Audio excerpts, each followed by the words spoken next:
சாதம் காய்கறிகளும் பிரமாதம் அந்த கௌரவ பிரசாதம் இதுவே எனக்கு போதும்.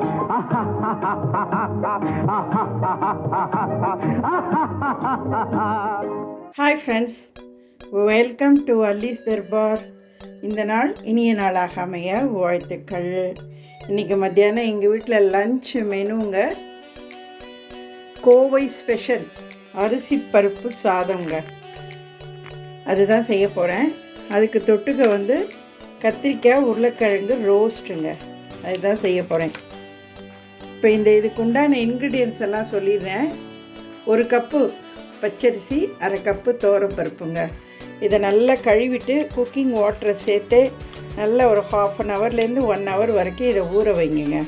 ஃபஸ்ட்டு இந்த ரெசிப்பியை நீங்கள் ரெடி பண்ணுறதுக்கு முன்னாடி இந்த அரிசியை நல்லா களைஞ்சி இதை ஊற வச்சுட்டு, இது ஊறுற நேரத்தில் இதுக்குண்டான இந்த இன்க்ரீடியன்ட்ஸ் எல்லாத்தையும் நீங்கள் ரெடி பண்ணி வச்சுக்கோங்க. இது ஊற சரியாக இருக்கும். நறுக்குன கையோடு நம்ம உடனே சாதத்தை தாளிச்சிடலாங்க. இந்த சாதத்துக்கு தாளிக்கிறதுக்குங்க நல்ல ஒரு கைப்பிடி அளவு சாம்பார் வெங்காயம், ஒரு 10லேருந்து 15 பூண்டு, ஒரு 5-6 பச்சை மிளகா, 5-6 காஞ்ச மிளகா, கருவேப்பிலை, மீடியம் சைஸாக ஒரு 4 தக்காளி நறுக்கி வச்சுருக்கேங்க. நான் தாளிக்கும் போது அடுத்தடுத்து என்னென்ன இன்க்ரீடியன்ட்ஸ் ஆட் பண்ணணுங்கிறத நான் சொல்லி காமிச்சு நான் ஆட் பண்ணுறேங்க. இப்போ நான் இதை அரிசிக்கு தான் நீங்கள் தண்ணி கணக்கு. நல்லா உதிரியாக வேணும்னா 2 கப்பு போதும் தண்ணி. இது பிரியாணி ஸ்டைலில் பண்ணுறது தான் இது. கொஞ்சம் உங்களுக்கு குழைவாக வேணும்னு நினச்சிங்கன்னா 1/2 கப்பு 2.5 கப்பாக தண்ணி ஊற்றுங்கங்க. விசில் 2லேருந்து 3 விசில் விட்டு இறக்கிடுங்கங்க. ஓகே. இப்போ இதுக்கு தயிர் பச்சடியும் நான் ரெடி பண்ணியிருக்கேன். குக்கும்பர் பொடியாக நறுக்கி வச்சுருக்கேன். சின்ன வெங்காயத்தையும் பொடியாக நறுக்கி வச்சுருக்கேங்க. இந்த சின்ன வெங்காயத்தை எண்ணெயில் கடுகு 1 டீஸ்பூன் தாளித்து இந்த வெங்காயத்தை வதக்கி இதோடு சேர்த்துட்டு தயிர் கலந்துருவேங்க. தயிர் பச்சடிக்கு சின்ன வெங்காய தயிர் பச்சடி. இப்போ இதாங்க இந்த இன்க்ரீடியன்ட்ஸ் எல்லாம். நான் இதெல்லாம் டிஸ்கிரிப்ஷன் பாக்ஸ்லேயும் நான் கொடுத்துட்றேன் உங்களுக்கு. நீங்கள் வீடியோவை ஸ்கிப் பண்ணாமல் கண்டினியூஸாக பார்த்து இதேமாரி நீங்களும் இந்த கோவை ஸ்பெஷல் அரிசி பருப்பு சாதத்தையும் இந்த கத்திரிக்காய் உருளைக்கிழங்கு ரோஸ்ட்டையும் செஞ்சு சாப்பிட்டு பார்த்து உங்கள் ஃபீட்பேக்கை சேனலில் கமெண்ட்டில் போஸ்ட் பண்ணுங்க.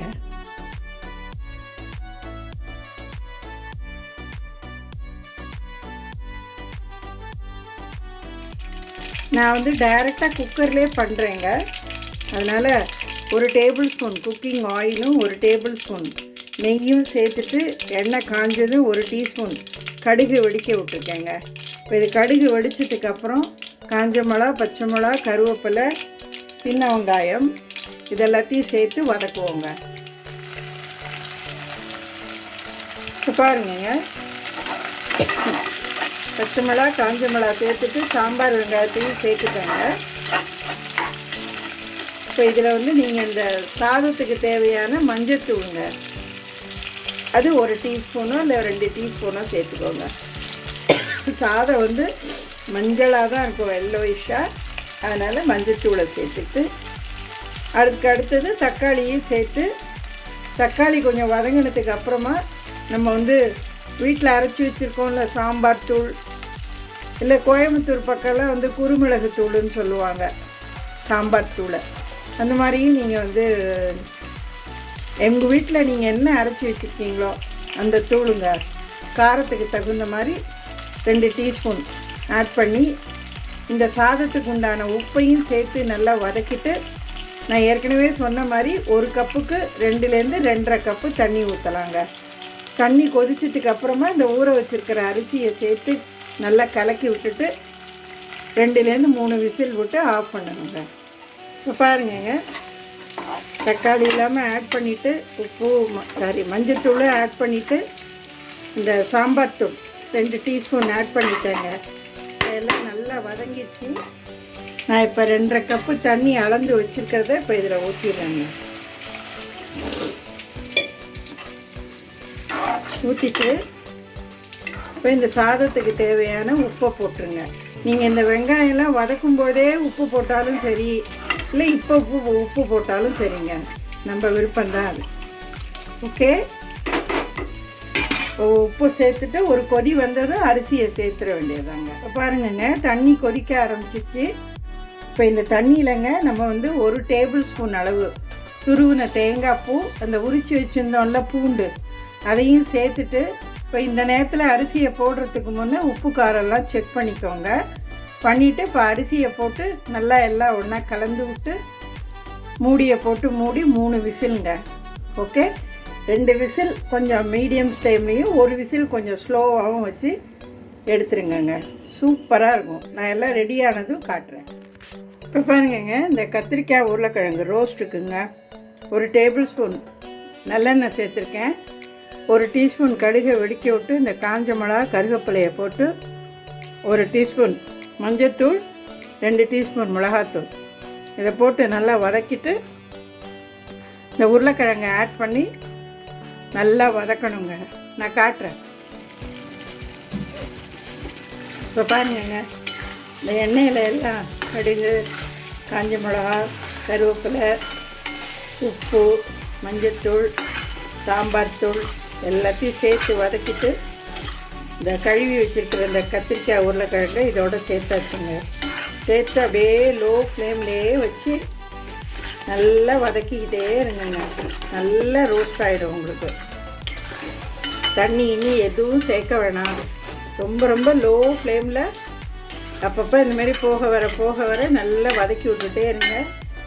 நல்லா சூப்பராக கத்திரிக்காயும் உருளைக்கிழங்கும் ரெடி ஆகிடுங்க. நான் 1/4 கிலோ கத்திரிக்காய் வச்சுருந்தேன். கருப்பு கத்திரிக்காய் சின்னது, 2 மீடியம் சைஸ் உருளைக்கிழங்க நறுக்கிக்கிட்டேங்க. தாராளமாக இந்த சைட் டிஷ் வந்து 2லேருந்து 3 பேர் சூப்பராக சாப்பிட்லாங்க. இது வெந்துருச்சா ரோஸ்டாக இருக்கான்னு பார்க்க ஒரு உருளைக்கிழங்கு எடுத்து நசுக்கி சாப்பிட்டு பாருங்கள். சரியாக இருந்ததுன்னா அடுப்பை ஆஃப் பண்ணிவிடுங்க. இப்போ பாருங்கங்க, இந்த தீயை குறைச்சி வச்சே அப்படியே வதக்கி விட்டுட்டு இருந்தேங்க. நான் மூடி போட்டு கூட மூடுனீங்க. இப்போ இதில் ஒரு உருளைக்கிழங்கு இப்படி நசுக்கி பாருங்கள்.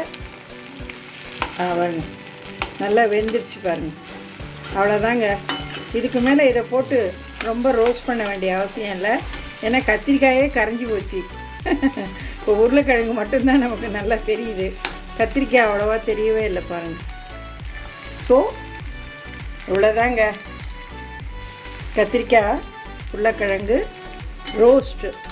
இப்போ இந்த அரிசி பருப்பு சாதத்துக்கு இது பிரமாதமாக இருக்குங்க. நல்லா இது இந்த சாதத்துக்கு மட்டும்தான் இல்லைங்க, நம்ம ஆர்டினரி ரெகுலர் சமையலில் கூட நம்ம சாம்பார் சாதம், ரசம் சாதம், தயிர் சாதம், வெரைட்டி மீல்ஸ் எதுக்கு வேணாலும் இதை நம்ம தொட்டுக்கிட்டு சாப்பிட்லாம். சும்மா கூட வெறும் சாதத்தில் இதை அப்படியே போட்டு பிசைஞ்சு நல்லா நெய்யை ஊற்றி கூட சூப்பராக சாப்பிட்லாங்க. செம்மையாக இருக்குங்க நல்லா. ஸோ இப்போ குக்கரும் ஆஃப் பண்ணிட்டேன், விசில் விட்டு கத்திரிக்காய் கறியும் ரெடி ஆயிடுச்சு. இப்போ உங்களுக்கு சர்வ் பண்ண வேண்டியதாங்க வித் ரைத்தாவோட. நான் எல்லாம் ஒரு தட்டில் வச்சு உங்களுக்கு சர்வ் பண்ணுறேன். பாருங்கங்க, நான் இப்போ இந்த சாதத்தில் மேலாக 1 டீஸ்பூன் மிளகு, 1 டீஸ்பூன் ஜீரகங்க அப்படியே சும்மா க்ரஷ் பண்ணிவிட்டு இது மேலாக தூவிட்டு நல்லா 1 டேபிள் ஸ்பூன் தேங்காய் எண்ணெய்ங்க, பச்சை தேங்காய் எண்ணெய் அதை அப்படியே சேர்த்துட்டேன். பாருங்கள், அரிசி பருப்பு சாதம் ரெடி.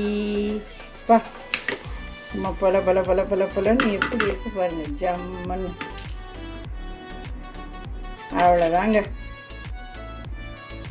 சாதம் ரெடி. போட்டு கிளறுன்னு கிளறாதீங்க. அப்படியே ஓரமாக கரண்டியை விட்டு சாதத்தை எடுத்து ஒன்றா கலந்து விட்டுக்கோங்க. நீங்கள் விருப்பப்பட்டீங்கன்னா சாப்பிடும்போது 1 டீஸ்பூன் நெய் கலந்துக்கிட்டு கூட நீங்கள் சாப்பிட்டுக்கலாங்க. செமையாக இருக்கும். இப்போ இது மேலே அப்படியே கொத்தமல்லி கார்னிஷ் பண்ணிவிடுங்க. ஓகே, கொஞ்சோண்டு எடுத்து சாப்பிட்டு பார்ப்போமா? அப்பா செமையாக சுடுது. கொஞ்சம் ஆறட்டுங்க, சாப்பிட்டு பார்க்கலாம். என்னங்க, நல்ல அருமையான சூப்பரான கோயம்புத்தூர் ஸ்பெஷல் கோவை அரிசி பருப்பு சாதம், கத்திரிக்காய் உருளைக்கிழங்கு ரோஸ்ட்டு, குக்கும்பர் சின்ன வெங்காயம் சேர்த்த தயிர் பச்சடி, ஆவக்காய் ஊறுகாங்க. போதுமாங்க, சூப்பரான சைடிஷ்ஷுங்க. நான் ஏற்கனவே சாதம் கத்திரிக்காய் கறியெலாம் சேர்த்து சாப்பிட்டு பார்த்துட்டாங்க. பிரமாதமாக இருக்குங்க, நல்லா செம்ம டேஸ்ட்டாக. சாப்பிட்டுக்கிட்டே இருக்கலாம் போல இருக்குது. அதுவும் சூடாக செம ரிச்சாக இருக்குங்க. உங்களுக்கும் இந்த வீடியோ பிடிச்சிருக்கும்னு நினைக்கிறேன். நான் சொன்ன மாதிரி என்னோடய வெர்ஷனில் என்னோடய மெத்தடில் இதே இன்க்ரீடியன்ஸை சேம் மெத்தடாக நீங்களும் செஞ்சு சாப்பிட்டு பார்த்து உங்கள் ஃபீட்பேக்கை சேனலில் கமெண்ட்டில் போஸ்ட் பண்ணுங்கங்க. எனக்கு அது ரொம்ப சந்தோஷமாக இருக்குங்க. என் சேனலை சப்ஸ்கிரைப் பண்ணுங்கள், லைக் பண்ணுங்கள், ஷேர் பண்ணுங்கள், கமெண்ட் பண்ணுங்கள். ஆல் பெல் சிம்பலை கிளிக் பண்ணிக்கோங்க. என்னோட எல்லா வீடியோவும் நோட்டிஃபிகேஷன் சிம்பலோடு உங்களுக்கு உடனே அப்லோட் ஆகிடுங்க. எனக்கு நல்ல சப்போர்ட் பண்ணுங்கங்க. வாழ்த்துக்கள்.